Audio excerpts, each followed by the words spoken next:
Hi mga kalalays! Welcome back to our channel!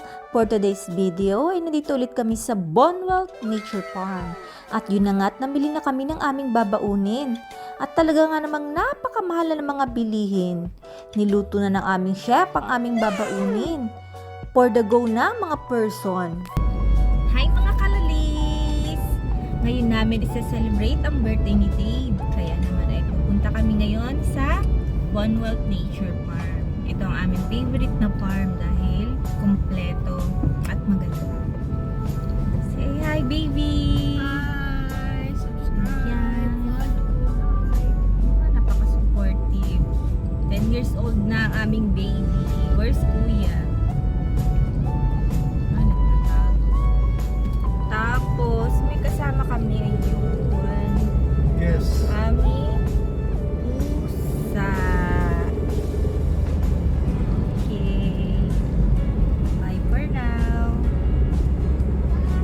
Fast forward at nandito na nga kami sa Bonwealth Nature Farm sa Magdalena, Laguna. 53 minutes lang ang travel time mula sa aming bahay. At pagkatapos nga namin magbayad, ay initid na kami dito sa loob. 300 pesos per head ang entrance kapag adult at 250 naman pag kids. Below 2 years old lang ang walang bayad. Nandito nga rin pala ang aking lulay Janet, kasama niyang asawa niya at apo na si Salem. Pinagbigyan kami ng langit at napakaganda ng panahon pagkatapos ng ilang araw na pag-uulan. Happy birthday, Bebe!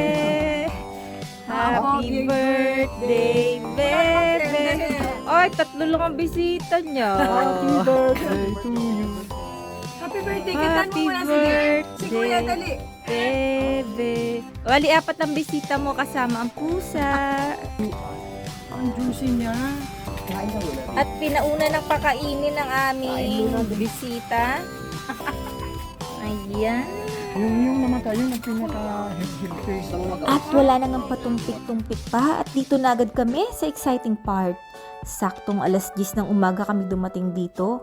Pero mga alas 11 pa lang ay kumain na kami ng pananghalian dahil mga gutom na nga kami. May cork cage fee nga pala ang pagdadala ng pagkain. Hello!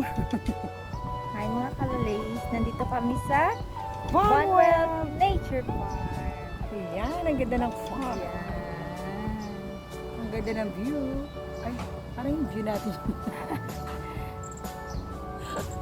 Hindi talaga natin yung maganda. Yay! At talaga nga namang napakaganda dito. Napaka-peaceful ng lugar. Ito ngang silulay at inaabot ang bunga ng dalanghita. Ang daming puno ng prutas dito.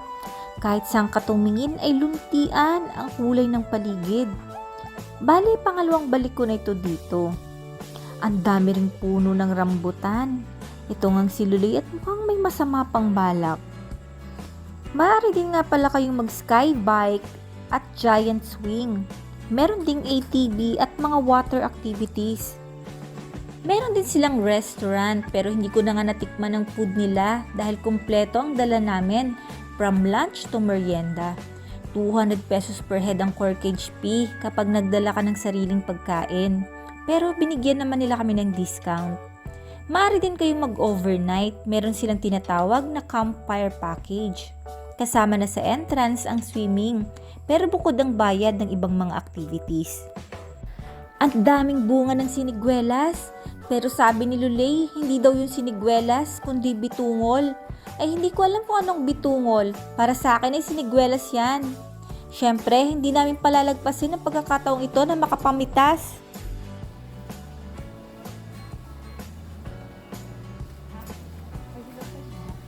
Taas naman. Ayan po si Lulay. Ayan. Gahanap ng hinog na bitungol. Tara na sa taas ang... Parang hilaw pa yata yung mga nakuha. Nang makita kami ni Manong, akala ko ay pagagalitan niya kami sa pamimitas namin. Pero tinanong kami kung gusto daw namin ng rambutan. Aba ay syempre for the go ang mga lulays. Ipinagsungkit pa nga kami ni Kuya. Napakadaming bunga at ang tatamis. Happy ang mga lulays. Te, ano, kota ka na? Kota. Malaki-laki. Ano? Ano?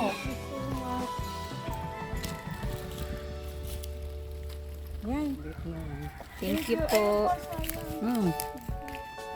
Mga anak, may uwisay si mama. Ang dami. Dami-dami. Wow! Ang dami. Ayan. Let's go. Abat, itong asawa ko ay nakahingi din pala ng paborito niyang durian. Di maitago ang saya. Ito at itinuturo nga niya ang tamang pagbubukas nito. Sabi niya, bigyan ko daw ng tip ang nagbigay ng rambutan at durian. Pati na rin daw yung naghatid sundo sa amin. Aba, ay napakadami mo namang bibigyan. Sabi ko sa kanya, sa trabaho namin, mortal sin ang tumanggap ng tip. Dahil ang service na binibigay nila ay parte ng iyong trabaho. Pero syempre, etos ko lang yon. Ang totoo ay wala akong pera. Yaan nyo at pag nakaluwag-luwag ako ay babalikan ko kayo. Nakakita na ba kayo ng bulalong lulay? Eto at naliligo na sa kawa. Lulay, bakit dilaw ang paa mo? Kawawa ba't nga pala ang tawag namin dito? Dahil nag-improvise lang kami. Nilagyan lang namin ng tubig at bulaklak para hindi na kami magbayad. Sorry po. Anong recipe naman itong isang lulay? Nilagang lulay. F na F!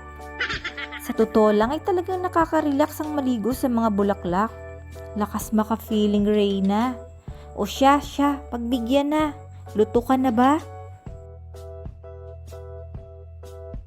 Meron din silang infinity pool.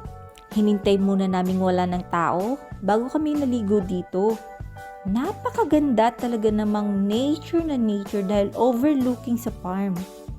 Meron din silang bagong swimming pool. At syempre, hindi namin to pinalagpas. Medyo maigpit lang sila sa swimming attire. At dapat ang bata ay may kasamang adult. Tama naman. Ay, ihili mo na yan.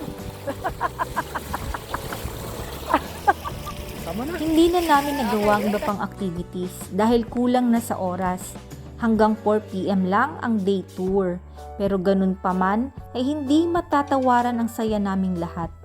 Binabalik-balikan namin ang Von Wild hindi lang sa ganda ng lugar, kundi napakababait din ng mga staff dito.